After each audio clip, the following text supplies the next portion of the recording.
You know it's the holidays when you hear the lush music of the Nutcracker. And for 21 years, Houston Ballet has been led by artistic director Stanton Welch. He created his own version of the Nutcracker for Houston audiences. In this conversation with Cannon, Welch, the son of ballet dancers, talks about his vision and daring that helped make Houston Ballet one of the world's best. 2016, you created this new version of the Nutcracker. Yes. I wonder if traditionalists at that time said, "How dare you?" I think actually it's quite a traditional version of Nutcracker. A few little deviations from what we all grew up with as a story, but I actually tried to go back sort of to what is sort of the authentic version of the story. Ben's was too, and this one has prior more, artistic director. Yeah, the prior version.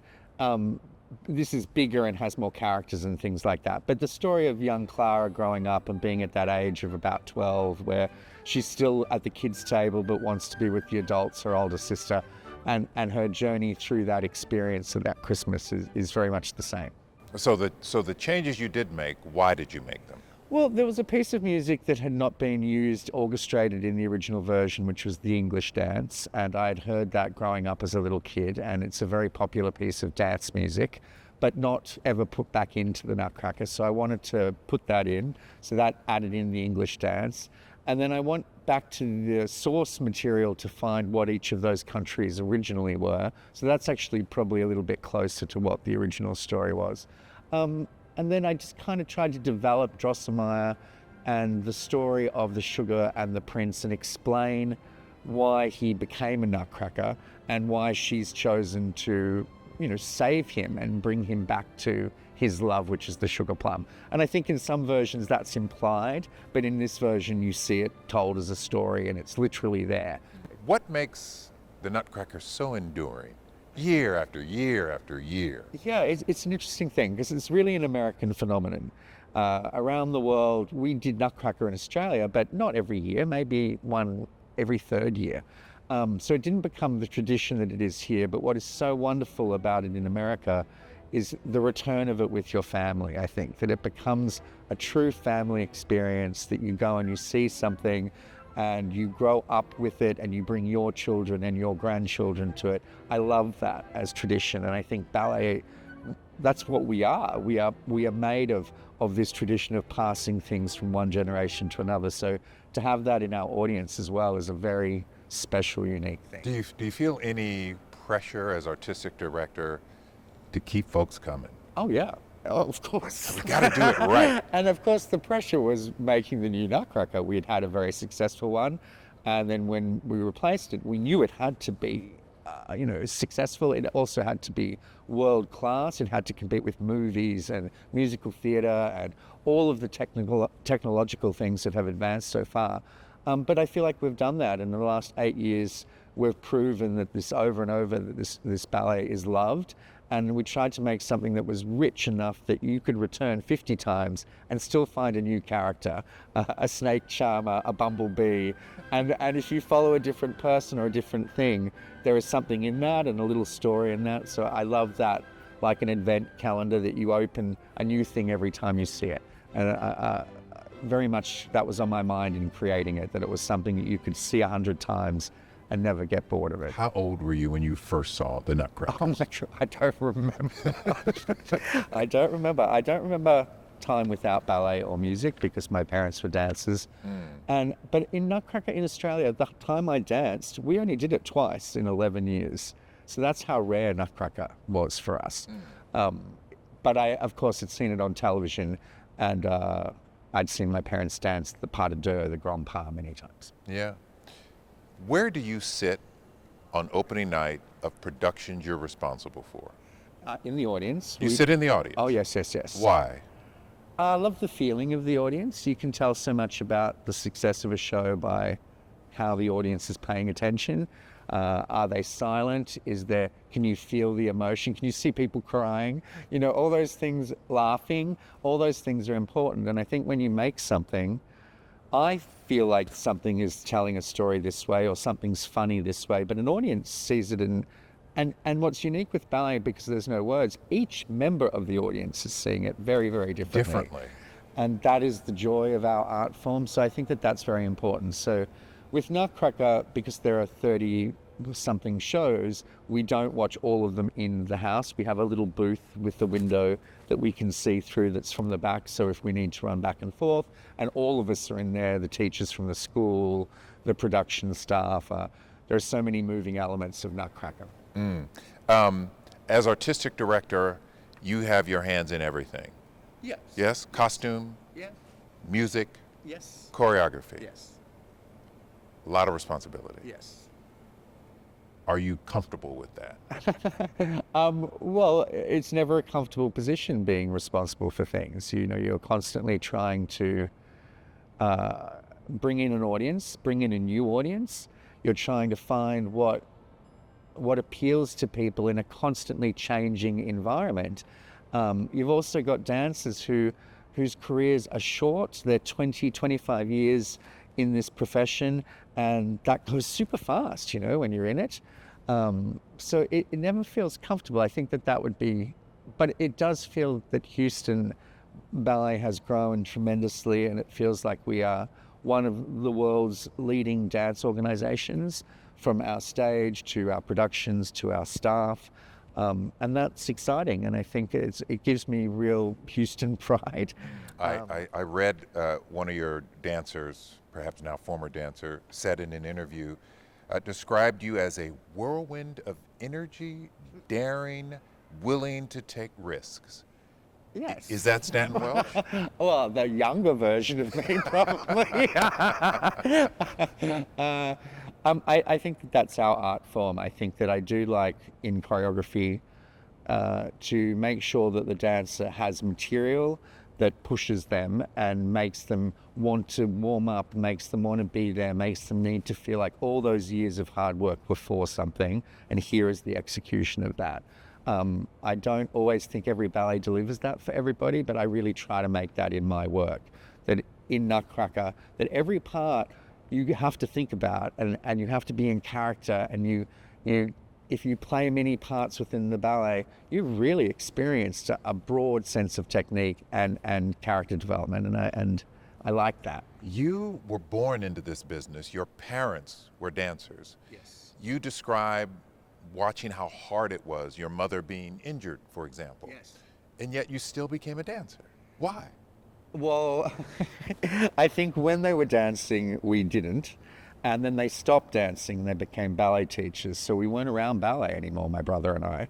And that's when we thought about dancing. Okay. I became a dresser. I started watching it from the side of the stage, separate of my parents' experience. And that's where I fell. And my brother followed me like a year or two after that. So how old were you when you started dancing? I was 16, turning 17, yeah. And isn't that a little ancient? Yes, I think for men it's a little bit different because we're not on point. If you were on point for women, that would be really. But I read that your mother told you that you're too old. Oh yes, they both said you're too old, and did that dissuade you? No, the thing was they said 3 months you get to try this, and if you're not if you show any wane of commitment, then you're back in school.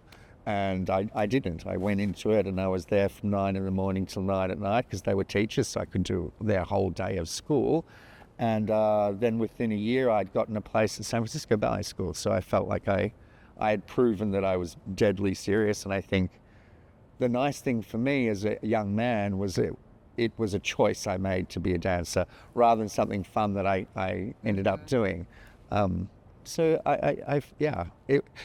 Many male dancers have done that in their late teens, and I think many women have started as late as 12, 13, 14. But you have to be physically blessed and athletic, and those two things I kind of already was. I don't think people realize how demanding ballet is. Sure.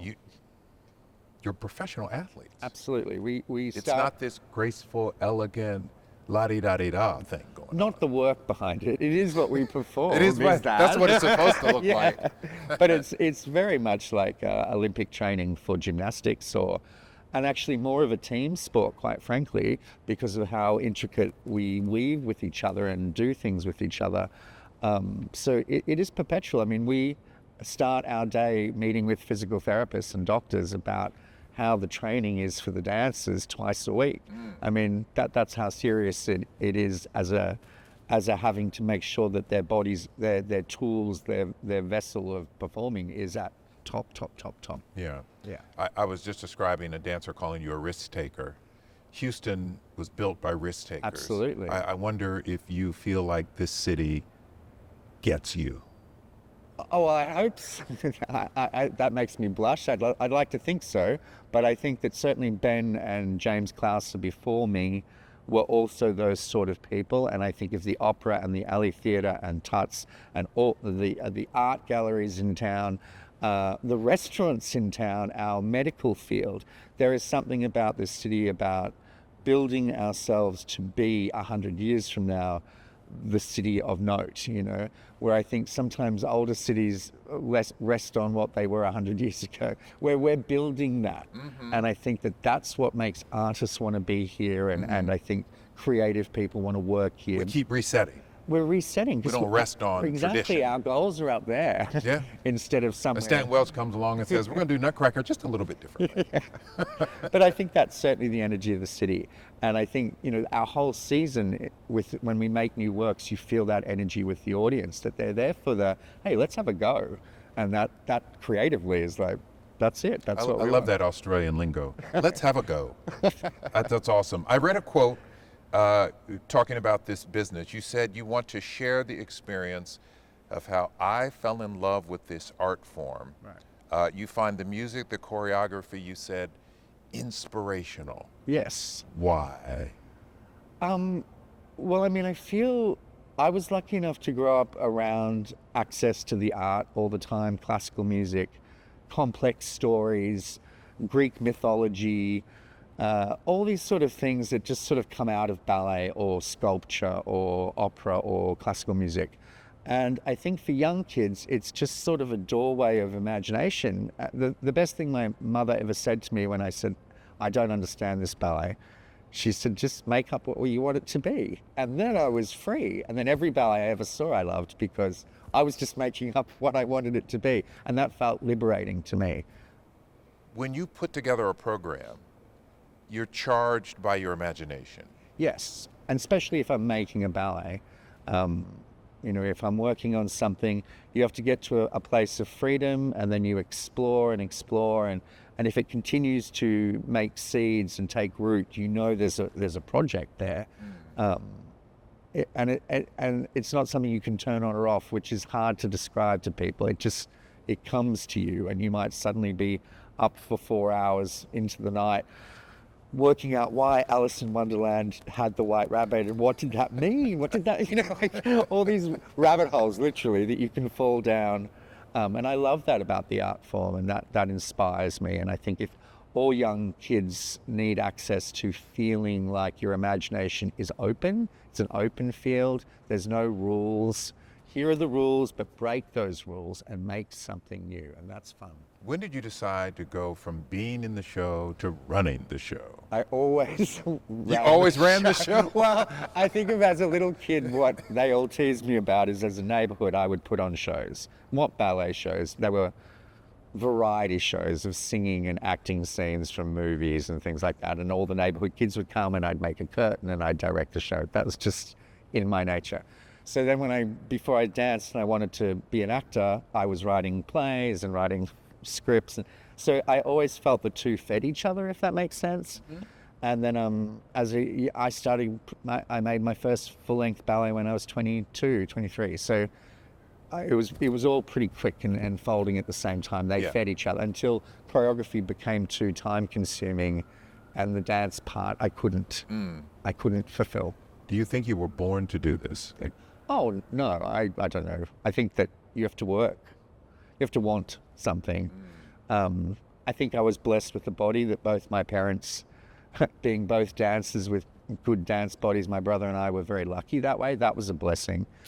But I do think everything takes a lot of hard work, and you've got to get knocked down and get back up again. And that repetition is what makes a great artist. And you're lucky? Yeah, definitely luck. You've been artistic director of Houston Ballet for 21 years. Yes. Finish this statement for me. You can tell Stanton Welch runs Houston Ballet because... I'd like to think that all the people that come here to create leave with all those descriptions of Houston and Houston Ballet and our abundance. We refer to it as an Eden for choreographers, that they're not sure when they arrive, but when they leave, they are singing our song. And I think that makes me very proud. Is there anything you have not done yet? I've got lots of stories I'd love to still do. I think we have some boundaries to push.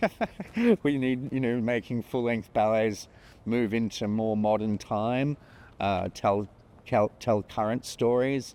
I think that there are still a lot of things that are inspirational that way, So yeah, I still feel inspired, and I still think that there's a lot more voice we have left to give. So we're waiting for the next whatever comes out of your brain. All of our brains, yes. Oh, collaboration. Collaboration. But you're in charge. We're all, there's more than one of us in Why is it being so modest?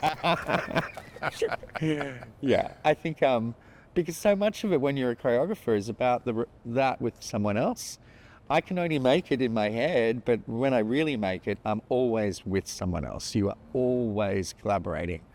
So it never feels solo. That's an interesting thing about a musician or a singer. They can really practice by themselves. I can't even practice by myself. I can write it down, but I can't even check if it works until I have those people and their concentration. So that's a nice thing about dance, a special thing about dance. It's a partnership. Stanton Welch, thank you for the conversation. Yeah, thank you very much. It's awesome. Yeah.